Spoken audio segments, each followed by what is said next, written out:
ইউনিয়নের ভিতর গর্ভবতী মায়েদের নিয়ে কাজ করি এবং সমস্ত মায়েদেরই আপনার যাদের প্রেশারের সমস্যা, ডায়াবেটিসের সমস্যা, যতদূর পারি তাদের এটা মাইপে দিয়ে কন্ট্রোল করার চেষ্টা করি, ঠিক আছে।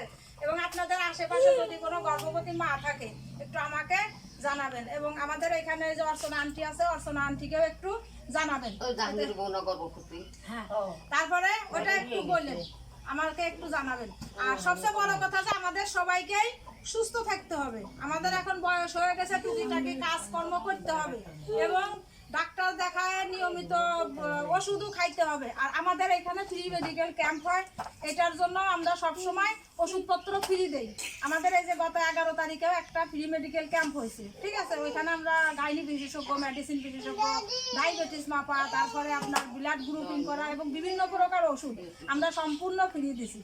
আমাদের এলাকায় মাইকিংও হয় এবং আমাদের যে যে আছে কেন্দ্র আছে, এই কেন্দ্রের যে ভাই আছে আমরা তাদেরকেও সব বলে দেই যে আপনারা সবাইকে বলবেন, সব সদস্যদেরকে বলবেন তারা যেন যায় এবং আমাদের এই সেবাটা যেন সবাই পায়। হ্যাঁ, সবাই পায়। সেই জন্য আমরা বলি যে আপনারা সবাই সুস্থ থাকবেন। এই গরমের দিনে বেশি ভাজা পোড়া মশলা জাতীয় খাবার খাবেন না, যত নর্মাল খাবার খাওয়া যায়। এবং এই গরমের ভিতর মনে করেন যে বেশি গরমেও থাকা যাবে না, যতদূর পারেন চেষ্টা করবেন একটু ঠান্ডা থাকার চেষ্টা করবেন। আবার যারা মনে করেন যে আছে, যাদের এখনো ডায়াবেটিস আছে, হাই প্রেশার আছে, তারাও একটু নিয়মিত কন্ট্রোলে থাকার চেষ্টা করবেন।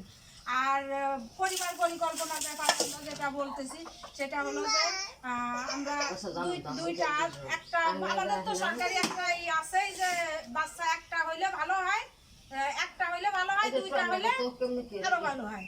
তারপরে একটা হইলে ভালো হয়, দুইটার বেশি নয়। এটা হলো আমাদের সরকারি একটা স্লোগান, একটা হইলে ভালো হয়, দুইটার বেশি না। আমাদের একটা দুইটা যখন বাচ্চা হয়ে যাবে তখন আমরা বিভিন্ন প্রকার পরিকল্পনা পদ্ধতিগুলো গ্রহণ করব, ঠিক আছে। কারণ বেশি বাচ্চা জন্ম দিলেই কিন্তু হবে না, তাদের সঠিক মতো মানুষ করতে হবে, মানুষের মতো মানুষ করতে হবে। তো যাই হোক, আপনারা সবাই ভালো থাকেন, সুস্থ থাকেন। সবাইকে আসসালামু আলাইকুম।